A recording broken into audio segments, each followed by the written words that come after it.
Hello, and here are some of my top tips to help you make great videos. So number one, in a world of scrollers, get to the point. I am one of those people that watches cute videos of dogs and sloths. I know that my attention span can be short and that I'm discerning when it comes to clicking play on videos. So ask yourselves, why should people listen to your video? Really, I'm asking you to ask yourself that question. Why do you select the videos that you choose to watch? With so much information on offer, get to the point, the purpose, the video objective, and ensure you answer the what's in it for me, for them, your audience, as soon as you've delivered the hook. Number two, don't settle. I learned this from our friends at Australia Post. So if you think you can do better, then do better, go again. It's your footprint. This is what you're leaving behind. So only put out what you want to put out there on the internet to be watched by your intended audiences. It's only going to take a couple more minutes to reshoot. If there's a problem with your content, then rewrite or make the adjustments. Or if it's a problem with the environment, then try a different space or a different angle with the phone, and then breathe, smile, and re-record.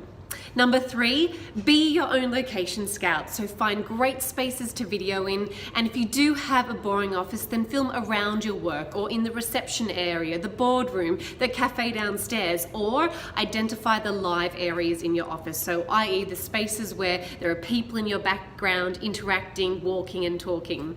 If you do get stuck, then put more energy into the video and image overlays when you get to the editing stage in the app. So i.e. if you're mentioning that the job location is in the heart of Melbourne, then maybe overlay some footage of Burke Street Mall or trams going past, or anything about the environment that surrounds your office building.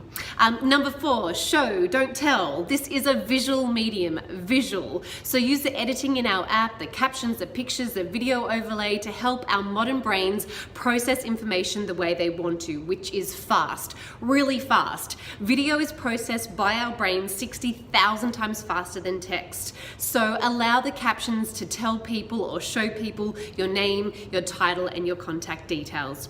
Number five, smile. It's free, and reminding yourself to smile or even forcing yourself to smile actually makes you smile. So unless you're trying to be funny by purposely looking grumpy or purposely speaking in a monotone way, then smile. You don't want people tuning out of the opportunity or tuning out of the message in your video, and you don't want them questioning why you're in the role that you're in. So smile, it will help you to relax. You'll come across as really relatable and authentic, and I promise you that you'll be feeling happier and in an even better mood than before you started. So try these out, guys. 5 tips for this week. See what works for you. You'll only know by doing. And until next time,